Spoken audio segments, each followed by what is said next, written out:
Que bom participar com você também aí na sua casa, que o Senhor fale ao seu coração.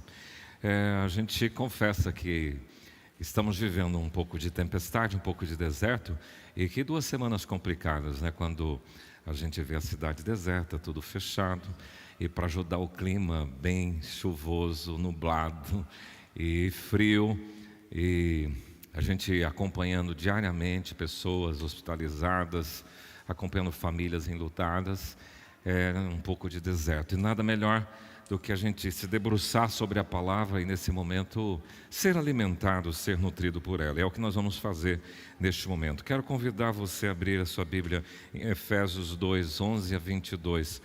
E como a gente está aí fazendo uma jornada na carta de Paulo à igreja de Éfeso, eu queria pedir para você continuar com a sua Bíblia aberta aí, porque a gente vai esmiuçar um pouquinho algumas palavras aí dentro desse texto. Efésios 2, 11 a 22 diz o seguinte: portanto, lembrai-vos de que outrora, vós gentios na carne, chamados em circuncisão por aqueles que se intitulam incircuncisos, na carne por mãos humanas, naquele tempo estáveis sem Cristo, separados da comunidade de Israel, estranhos às alianças da promessa, não tendo esperança e sem Deus no mundo, mas agora em Cristo. Vós que antes estáveis longe, fostes aproximados pelo sangue de Cristo, porque Ele é a nossa paz, a qual de ambos fez um, e tendo derribado a parede de separação que estava no meio, a inimizade, aboliu na sua carne a lei dos mandamentos na forma de ordenanças, para que dos dois criasse em si mesmo um novo homem, fazendo a paz, e reconciliasse ambos em um só corpo com Deus, por intermédio da cruz, destruindo por ela a inimizade, e vindo evangelizou paz a vós outros que estáveis longe, paz também aos que estavam perto, porque por Ele, por Cristo, ambos temos acesso ao Pai em um Espírito. Assim já não sois estrangeiros e peregrinos, mas concidadãos dos santos, e sois da família de Deus, edificados sobre o fundamento dos apóstolos e profetas, sendo Ele mesmo, Cristo Jesus, a pedra angular, no qual todo edifício bem ajustado cresce para santuário dedicado ao Senhor, no qual também vós juntamente estáis sendo edificados para a habitação de Deus no Espírito. Pai, muito obrigado pela Tua palavra, e nós temos sido exercitados a nossa fé. Nossa fé tem sido testada e provada. Portanto, estes que aqui estão neste lugar e esses que estão nas suas casas, possam receber da Sua palavra a força, o ânimo para continuarem firmes e confiantes. Fala com a gente em nome de Jesus. Amém. Muito bem. Se você é um bom estudioso de português, você se lembra quando você fazia análise morfológica? Eu sei que vocês amavam fazer análise morfológica e depois análise sintática. Eu tive um professor que me ensinou isso quando eu já estava depois do colegial, preparando para um concurso de uma empresa, e aí ele conseguiu explicar para a gente a diferença entre análise morfológica. Morfos é a forma da palavra na sua origem. Aí você vai ver substantivo, advérbio, preposição, conjunção. E a análise sintática tinha a ver com as orações coordenadas, sintéticas, e por aí afora. Aí nós temos algumas preposições que são importantes e até nos ajudam. E a própria palavra preposição já te ajuda a pensar. Elas são muito úteis na nossa linguagem, né? Porque ela ocupa uma posição anterior. Ela se posiciona sempre antes de uma palavra, estabelecendo uma conexão e uma relação de subordinação com o termo principal, ligando os nomes, ligando os complementos e os verbos e os seus objetos.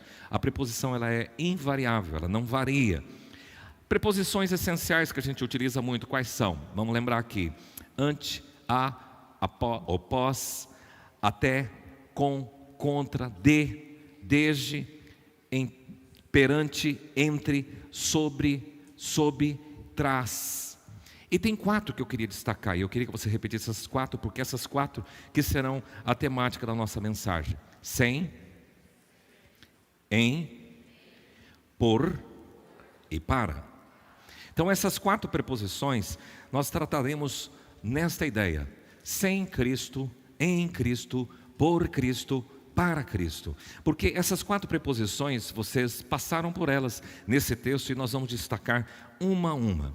Uma coisa interessante que Cristo é o ponto de convergência da história. Paulo ele está acompanhando o seu raciocínio nesse texto de Efésios, falando nele, tudo subsiste. Nele converge todas as coisas, tanto as no céu como as na terra. Então Cristo é o suprassumo de toda a história. E Ele é quem converge todas as coisas. E existe um antes e um depois de Cristo. E não estou dizendo aqui só no aspecto cronológico de tempo, porque a gente divide as eras como antes de Cristo e depois de Cristo. E eu falo também o antes e depois de Cristo no aspecto também de encontro com o Senhor Jesus. Recebi um telefonema essa semana de uma pessoa, falou: pastor, eu sou fulano de tal, ele não é da igreja, ele tem simpatia por esta igreja, mas eu tenho um membro da sua igreja que está passando por isso, que ele perdeu um ente querido e está muito deprimido. Pastor, eu sei que Jesus já fez coisas lindas, porque eu conheci essa pessoa antes de Cristo e depois de Cristo. Então, a palavra desse homem de fora, vendo alguém daqui de dentro, distinguindo o antes e o depois de Cristo. Falando, mas agora tem algumas coisas que ele precisa, e ele comentou, e eu falei, muito obrigado por você ter avisado a gente vai falar com essa pessoa. Então, existe um antes e depois de Cristo, porque Cristo converge toda a história. Esse texto nós vamos dividir em 4 partes, está fácil, pelas próprias preposições, porque na primeira parte, nós trataremos o quê? A situação humana sem Cristo. É um quadro feio. A situação humana sem Cristo é horrível. Você sem Cristo vive uma vida frustrante. Agora, Paulo na segunda parte fala do que você é em Cristo. E aí você vai conseguir entender aquilo que Deus fez através de Jesus. A terceira parte, ele vai justificar por causa de Cristo. Tem 2 coisas importantes que você precisa saber. E ele conclui, qual é o propósito disso? Para que você está em Cristo? Para que ele seja a habitação do Espírito em sua vida. Então vamos passar rapidamente por essas orientações. Agora, quero fazer questão de salientar aí no versículo 11. Diz, portanto, lembrai-vos. Pessoal, há uma possibilidade muito grande de você esquecer as coisas. Paulo faz menção a essa palavra. Pedro demonstra numa das suas cartas, quero trazer lembradas todas essas coisas. Quando na instituição da ceia, fazer isso é em memória, é lembrança. Inclusive essa palavra usada aqui é mnemo, que é memória, trazer a memória. E é interessante que aqui, o que Paulo está dizendo é recapitulando algumas coisas que vocês cristãos não podem esquecer. Quem eram vocês sem Cristo? Quem é você em Cristo? E por Cristo? E para Cristo? Há um livro do Velho Testamento que é um resgate da memória. Antes de entrar na terra prometida, ele teve que ser recapitulado, relembrado. Qual é esse livro? Vocês sabem? 5º livro. Gênesis, Êxodo, Levítico, Números, Deuteronômio. Deuteronômio significa repetição da lei. O povo, à entrada da terra prometida, teve que trazer, resgatar o mnemo, trazer a memória, trazer a lembrança. Então Paulo está chamando a atenção sua e minha e de todos os seus leitores. Lembrai-vos do quê? Do que era sem Cristo, do que você é em Cristo, do que você é por Cristo, por causa dele e para Cristo. Em primeiro lugar, vamos pensar então sem Cristo. Veja que ele começa aí no versículo 11 também, outrora, lembrai-vos, portanto, lembrai-vos de que outrora. E no versículo 12 diz naquele tempo. Essas 2 palavras trazem a pessoa a pensar no remoto, do anterior. Outrora e anteriormente, vocês eram assim. Então ele descreve em você sem Cristo, como é que era você outrora. E é importante que você sempre lembre disso. Davi, ele falou, recebeu de Deus uma vez, eu te tirei outrora lá da manada do rebanho. Você é rei hoje, mas quem você foi antes? É esta abordagem de Paulo, resgatar. Então o que ele descreve sem Cristo? Em primeiro lugar, versículo 11, vocês gentios na carne chamados em circuncisão. Sem Cristo você era um gentio e você era um incircunciso. O que significa isso? O gentio é todo aquele que não fazia parte da comunidade de Israel. A palavra gentios é etnos, é um grupo de pessoas e nações estrangeiras que não adoravam a Deus. Então na cabeça do judeu tinha 2 grupos de gente naquela época, o judeu e o resto do mundo, que são os gentios. Então Paulo diz, vocês antes eram gentios e incircuncisos. A circuncisão está registrada lá em Gênesis, quando Deus chama Abraão e institui a circuncisão, que era o pipi de uma criança. Ao 8º dia, cortava-se a pele, a pontinha, e ali trazia uma marca para o povo judeu. A circuncisão é isso, além de alguns aspectos higiênicos e clínicos, porque o índice baixo de câncer de próstata em Israel é por conta da circuncisão. E é interessante que, além dessa representação clínica e higiênica, tinha também um significado étnico, de povo, de comportamento. Agora então ele chama todos os que não são de Israel, gentio, incircunciso. E o sem Cristo, além disto, era separado, apartado da comunidade de Israel, que tinha alianças e promessas. Então ele está dizendo, vocês antes, longe de Cristo, sem Cristo, vocês não tinham vínculo algum com a comunidade de Israel, porque para Israel, Deus é o rei, mas os outros povos são governados pela democracia, pela aristocracia, mas Israel não, é teocracia, Deus governa. E havia um peso nisto, porque os demais nações e povos eram separados, excluídos. Esta é a palavra, separado quer dizer excluído, distanciado, e alheio às alianças e às promessas, porque no Monte Sinai Deus fez uma aliança, estabeleceu aliança entre ele e um povo, e quem não estava vinculado a esta aliança? Todos os demais povos. Agora, muito interessante, porque a gente precisa entender que Israel não foi escolhido, povo de Deus, para uma honra particular, mas ele foi escolhido para uma responsabilidade particular. Como que Deus falou para Abraão? Em ti serão benditas todas as famílias da terra. Através de Israel, todas as nações, todos os povos seriam abençoados. Mas Israel cumpriu esse mandato? Não. Aí Cristo veio para uma nova aliança. E agora então você tem acesso, porque o Senhor Jesus, Ele traz aqueles que eram estranhos às alianças a fazer parte de uma nova aliança. Só que ele continua, sem Cristo, além de gentio, além de não ter a parte na aliança, além de não ter promessas, vocês não tinham esperança. E tem duas palavras que é importante destacar aí no versículo 12. Quando fala sem Cristo, e depois no finalzinho não tendo esperança, o que eu queria destacar? O significado de Cristo na língua grega é ungido Messias. Israel viveu no passado sempre com a esperança do Messias.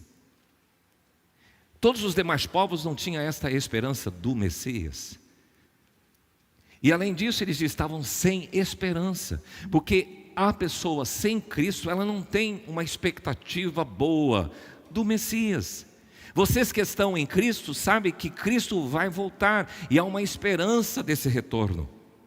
Então nós vivemos com esperança. Aquele que não tem a Cristo vive sem esperança. A vida ela é esquisita demais, porque estão amedrontados, apavorados com todo esse drama que a nação e o mundo está vivendo. Mas aqueles que estão em Cristo têm esperança. Os sem Cristo não têm esperança. E ele conclui dizendo que vocês estavam sem Deus no mundo. Está aí no versículo 12. O judeu era considerado um povo santo, com aliança, com as promessas e com uma esperança luminosa e radiante no Messias, no Deus que reina. E o gentio não tinha nada disso.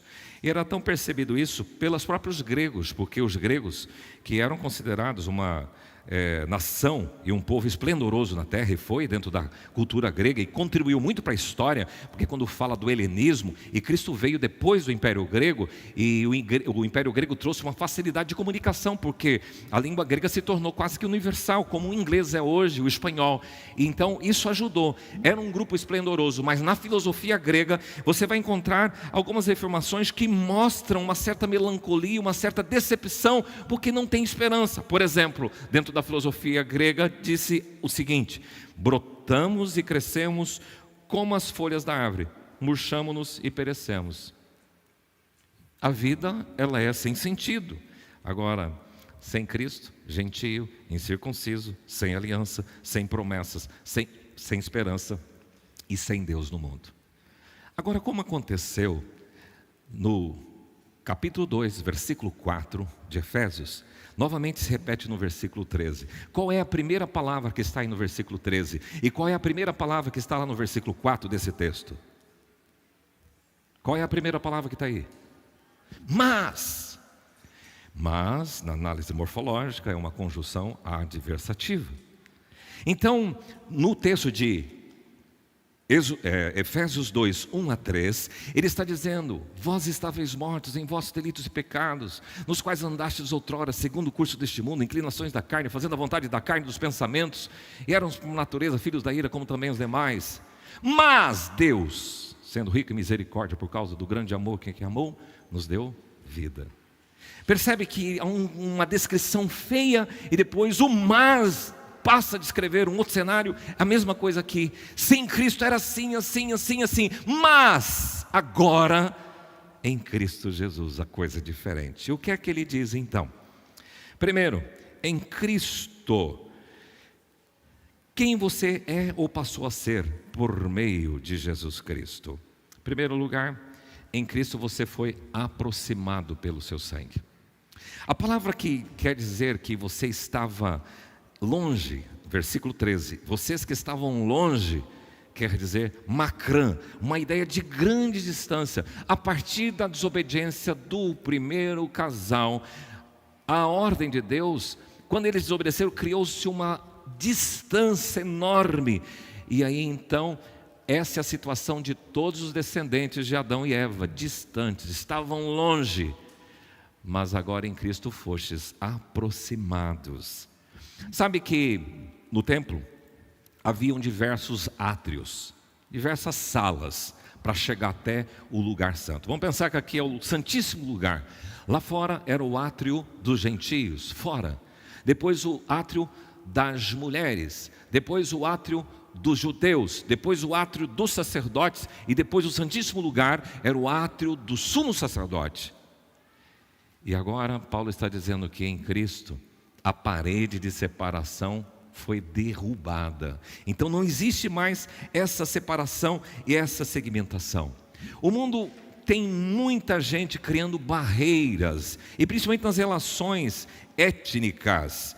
Por exemplo, 400 anos antes de Paulo, já tinha o Império Grego dominando, e havia uma classificação divisória na sociedade daquela época. Qual era? Gregos e bárbaros. Para o judeu, judeu e gentio. Gregos e bárbaros. Então, todos aqueles que não falavam língua grega eram considerados bárbaros. E dentro da própria visão de Platão, ele dizia o seguinte dos bárbaros: são os nossos inimigos por natureza. Então, no mundo antigo, homem de qualquer outra raça era um inimigo potencial. E com frequência era real, um inimigo real. Sabe que ainda hoje tem muitas barreiras. Vê o Kim Jong, lá da Coreia do Norte. Eu li recentemente numa reportagem de que ele proibiu as pessoas, e lá a internet não tem esse uso irrestrito que você tem, usar até calça jeans que representam o Ocidente. Então, algumas coisas que são ameaçadoras para o costume da Coreia do Norte, do costume oriental, e eles então querem romper. Todos os outros étnicos, todas as etnias, outras são perigosas, são ameaças. Todos eles são bárbaros, todos eles são gentios. É mais ou menos essa ideia. Ainda hoje se levanta muros e paredes, mas só Cristo pode verdadeiramente aproximar as pessoas. Os gentios estavam longe. Os judeus, o Paulo diz aí que estavam perto. Vós que estáveis longes, mas vocês que estavam perto foram aproximados através de Jesus Cristo.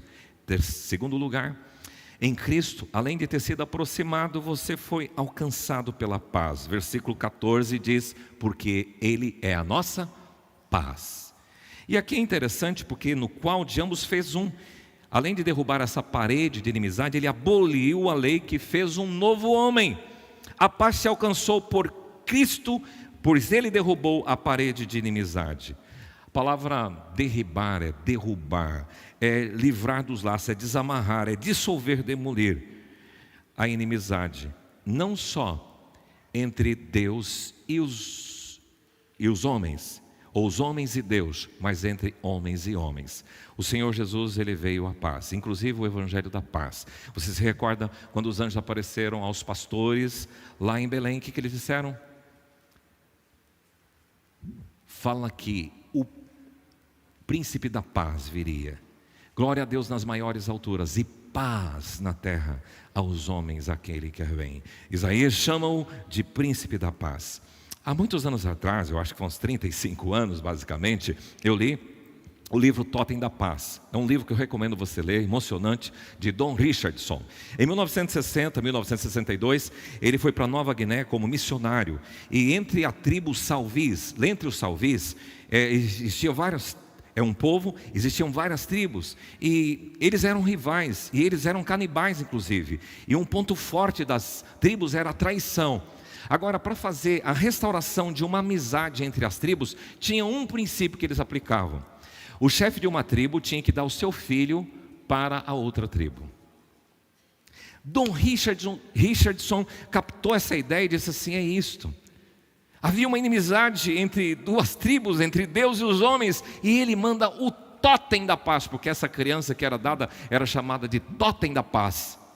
E é isso que o Senhor Jesus fez. Ele é o totem da paz. E ele, quando alcançou pela paz, ele aboliu a lei. Porque bom para o judeu era o homem que observava a lei mosaica. E somente assim uma pessoa poderia reatar a sua amizade e comunhão com Deus. E a lei judaica consistia em 6.000 regras.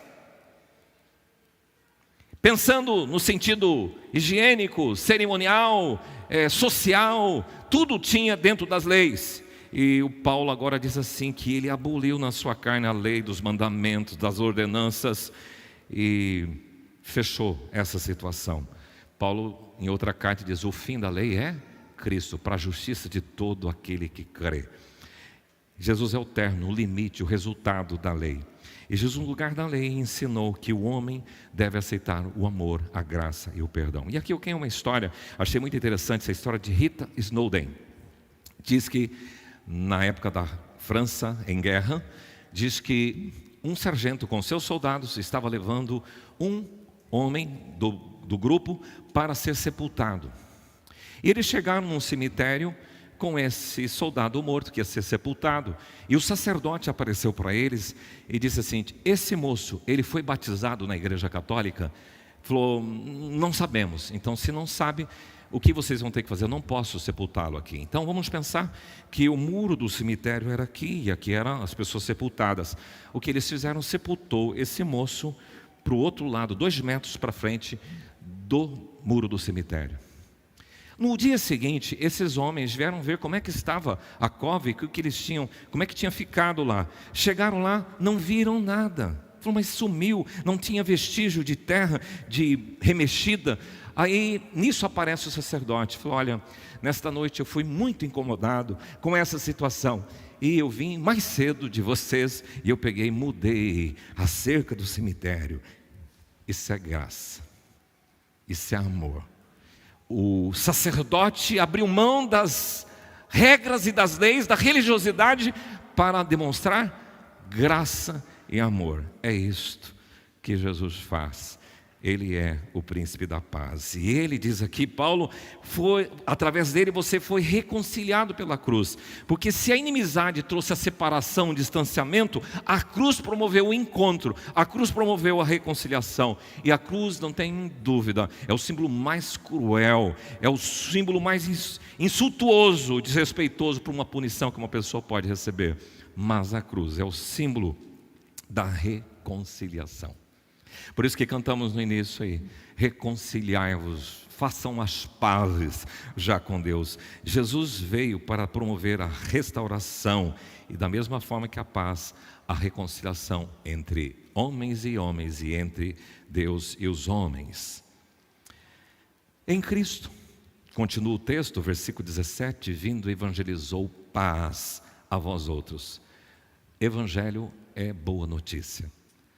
E aqui lembro de uma passagem bíblica que Lucas faz esse registro, de 2 homens que estavam voltando para Emaús, após terem participado daquela semana tenebrosa, desde quinta-feira, Jesus tem sido interrogado, açoitado, depois foi levado preso, depois no outro dia foi crucificado, e aquela memória estava vívida, foi sepultado, e esses discípulos estavam voltando para Emaús, e conversando, nisso aparece uma terceira pessoa, e por que vocês estão conversando?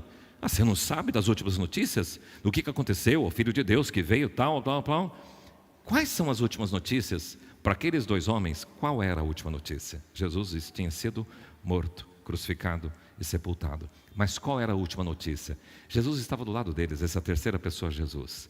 A terceira pessoa tinha a notícia atualizada. Qual era? O Filho de Deus ressuscitou. Então, é importante que quando você entenda que o Evangelho é boa nova, é uma boa nova de alegria. E em Cristo você foi recriado. Versículo 15, para que dos dois, judeu e gentio, criasse em si mesmo um novo homem, fazendo a paz. Uma coisa interessante que a língua grega nos ajuda a entender, por isso que de vez em quando você tem que entrar na Bíblia, é que aqui tem duas palavras para novo. Uma é neos e a outra é kainos. A neos é um lápis, por exemplo, fabricado, ele é novo, mas tem um monte em série, já existe, vários lápis, mas ele foi feito agora, lápis novo, lápis kainos, ou neos. Agora, o texto aqui não usa o neos, ele usa o kainos. O kainos é uma outra coisa que nunca existiu. Então agora ele está dizendo, de ambos ele fez um kainos, um novo homem, a imagem do seu filho. Não é conversão dos gentios em judeus, nem de judeu em gentio. Ele fez um terceiro, ele fez uma nova criatura.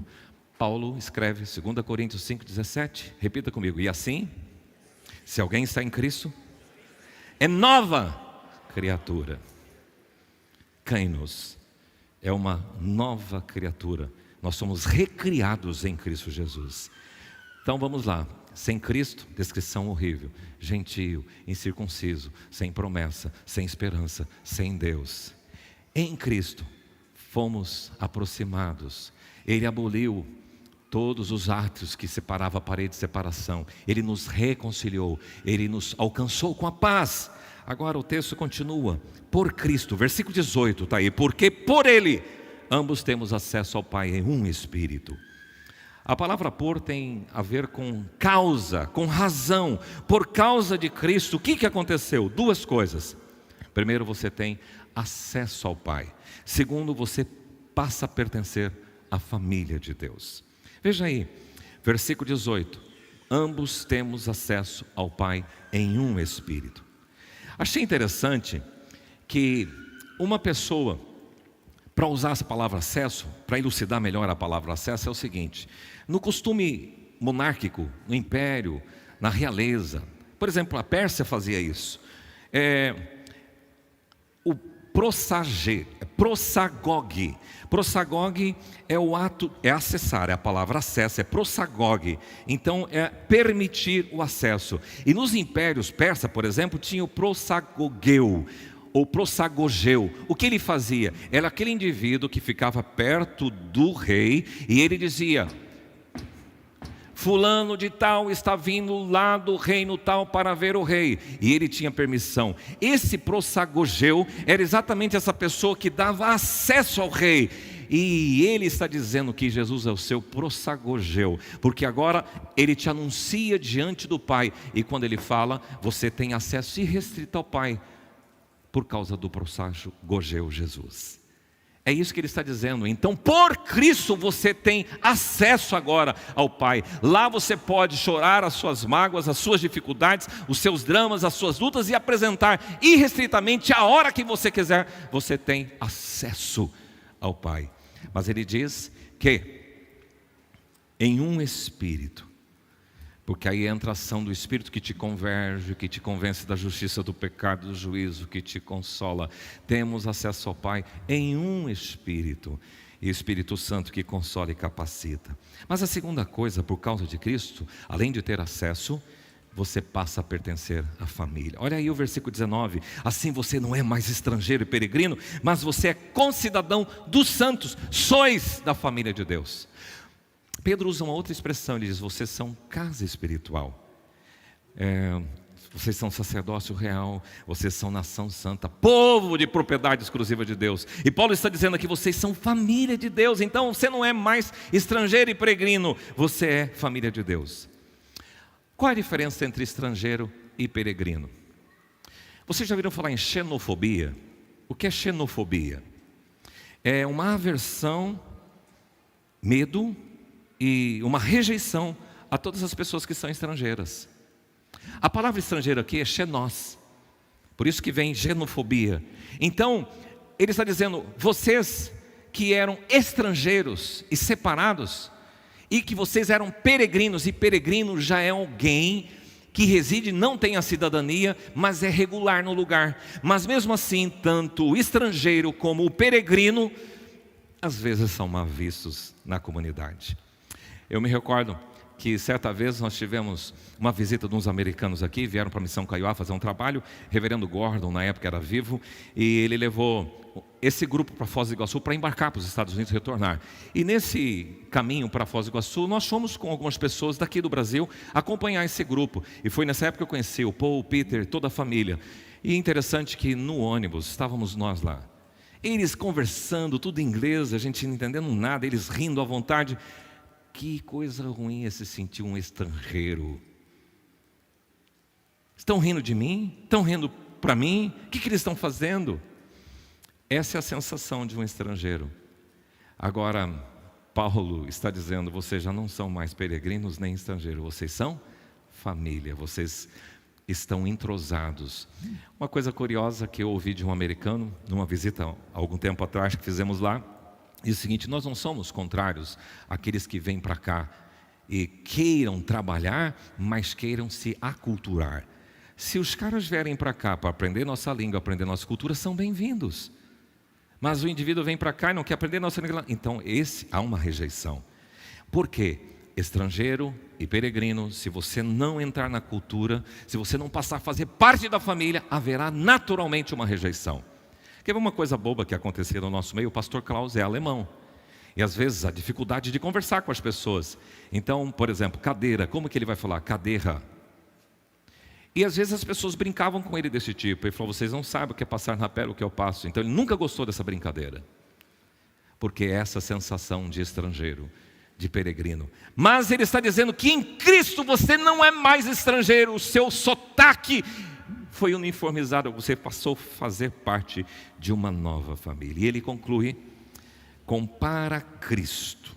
Para Cristo você se tornou santuário, versículo 21, no qual todo edifício bem ajustado cresce para santuário dedicado, consagrado ao Senhor.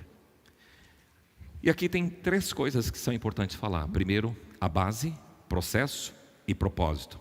Base desse santuário, Cristo a pedra angular. Segundo, vocês estão sob o fundamento dos profetas e dos apóstolos. Aqui é importante que você tenha noção disso. Você em Cristo com um propósito, para Ele, de ser santuário. E você precisa ter uma boa base. O que significa? Nós temos que ter convicções da verdade, da palavra de Deus, doutrinas. Nós temos que ter as regras para a nossa vida, que a palavra vai nortear. A sua vida cristã, se ela estiver fundamentada em Jesus e também nos postulados da palavra dele, através dos profetas e dos apóstolos, você vai ser construído um santuário ao Senhor. Mas a segunda coisa é de que você faz parte de um processo. Aqui eu gosto muito porque muitas pessoas gostam do já e do fim, mas não gostam desse interregno. Não é verdade? Nós estamos no processo de passar por essa pandemia. Quando começou e quando vai terminar, tem 2 pontos aqui que distantes. Mas esse processo é muito doloroso. É ruim ver a cidade fechada e tudo nublado e tudo feio. É horrível. E sabendo que as pessoas vão passar dificuldades.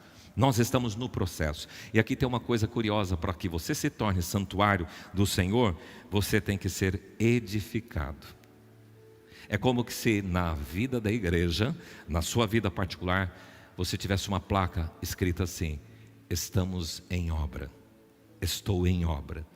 O Senhor está edificando. São 3 vezes ele aparece a palavra. Olha aí no versículo 20, edificados. Versículo 21, edifício. Versículo 22, sendo edificados. E tem diferença entre 3 palavras? Tem. Porque edificados é construir sobre. O edifício é no processo de edificação. Agora, estar sendo edificados é construir com os outros. É construir juntos. Então Paulo diz isso. É um processo que Deus está fazendo na sua vida. É um processo que está em crescimento e que você tem que fazer de forma coletiva, não só individual. Crente sozinho não é esta palavra.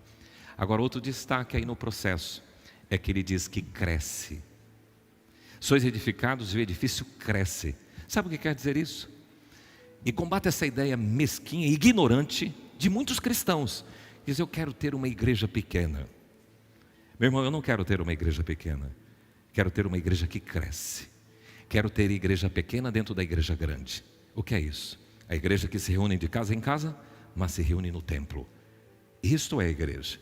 Porque o corpo saudável cresce. E aí está a palavra no versículo 21. Todo edifício bem ajustado, bem arrumado, sadio, cresce para santuário. Então, crescer não só em quantidade, mas crescer em qualidade de vida. E aqui o crescimento é imperativo, porque lá na frente vocês vão descobrir Paulo falando em Efésios 4,15. Cresçamos, pois, em tudo, naquele que é o cabeça, em Cristo. E juntamente e bem ajustado, a mesma ideia, com um propósito. A base, fundamento do Cristo, a pedra angular, profetas e apóstolos, processo, edificados, com propósito de crescimento, mas o propósito final é para a habitação do Senhor no seu santuário, a habitação do Espírito. Meu irmão, você tem que entender isso. Paulo, ele faz uma distinção na carta aos Coríntios, Coríntios 3,16 e depois Coríntios 6,19. Na primeira ele fala assim, não sabeis, vós sois santuário, e o Espírito Santo habita em vós. Mas lá em Coríntios 6 ele vai dizer, não sabeis que você, o seu corpo, é santuário do Espírito Santo? Então, tanto você sozinho, umzinho, é santuário de Deus, mas nós corporativamente também somos santuário de Deus. E é este o propósito, é habitar nesse santuário que é você, e habitar nesse santuário que está aqui. Eu fui surpreendido há 3 sábados atrás. Uma pessoa da igreja, toca aqui nos instrumentos, ligou chorando, passou pelo Covid, mas ele estava cheio do Espírito Santo. E aquilo me influenciou de tal forma que eu também fiquei lá de cá do telefone, eu estava numa fazenda, eu fiquei cheio do Espírito Santo de ver o que o Espírito Santo estava fazendo. Porque esta é a proposta de Deus, encher esse santuário, que é você, mas encher esse santuário da presença dEle. Por isso que ele diz, cresce para santuário dedicado ao Senhor, para a habitação de Deus no Espírito. Fechamos isso? Repita comigo, sem Cristo, em Cristo, por Cristo, para Cristo. Veja, quais são as verdades que esse texto fala que tem a ver com a minha vida. Primeiro, você precisa saber quem você é, ou quem você era sem Cristo. Pode ser que hoje você que está aqui participando com a gente presencial, ou aí na sua casa, qual é o seu estado? Em Cristo ou sem Cristo? Agora, se você sem Cristo, marginalizado, gentil, incircunciso, sem esperança, sem promessa, sem aliança, sem Deus no mundo, é triste essa situação. Mas agora em Cristo, aí você foi aproximado pelo sangue do Senhor, você foi alcançado e visitado pela paz, você foi reconciliado pela cruz, foi feita a paz. Jesus é o tótem da paz que estabeleceu a harmonia entre os homens e Deus. E você foi visitado pela boa notícia, que é o Evangelho. E agora por Cristo, você tem acesso, o prodagogeu, é Jesus Cristo que diz, pode entrar, porque agora você tem liberdade de chegar diante do Rei dos Reis, do Senhor dos Senhores. E você não é mais estrangeiro e nem peregrino, você é família de Deus. Bem-vindo, fique à vontade, abre geladeira, come conosco, com um propósito de se tornar um santuário para a habitação de Deus em você e em vós, em todos vocês. Vamos nos colocar em pé, que essas verdades possam fazer diferença no seu coração. Não viva sem Cristo, tome uma posição em, por e para Cristo, de fazer parte dessa nova cidadania, dessa nova criatura. Cá em nós, algo diferente que o Senhor fez. Essa canção, ela é antiga, mas ela é atual. Porque diz, quando o Senhor estendeu a sua mão para mim, eu era pobre, perdido, sem Deus, sem Jesus, sem esperança. Mas Ele estendeu a sua mão para mim. Que você se sinta abraçado nesta manhã, por estar em Cristo, por Cristo e para Cristo.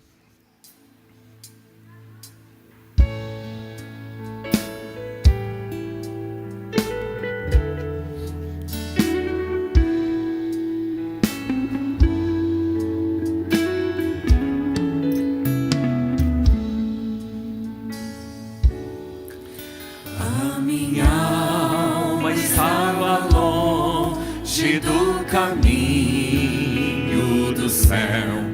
Eu era pobre, desprezível, pecador,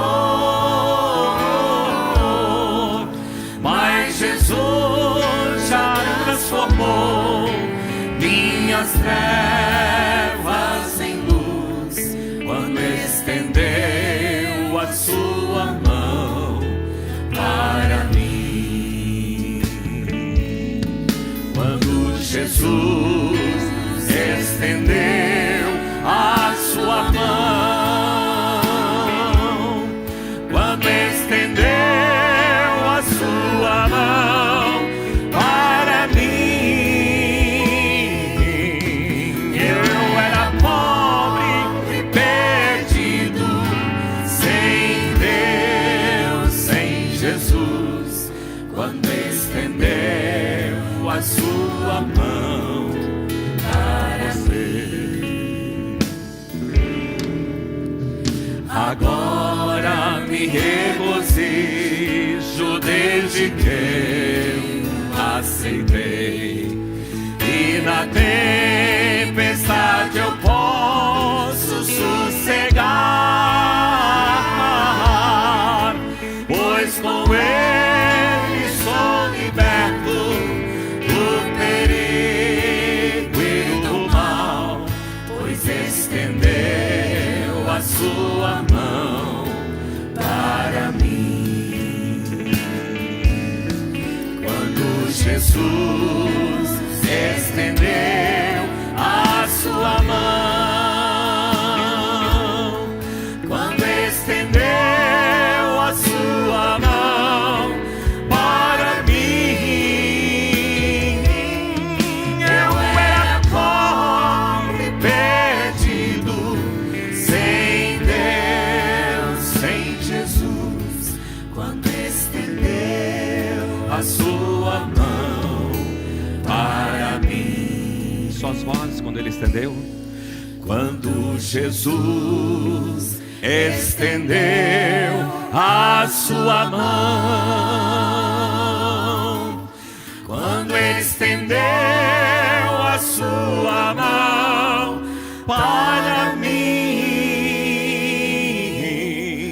eu era pobre, perdido, sem Deus, sem Jesus, quando estendeu a sua mão para mim.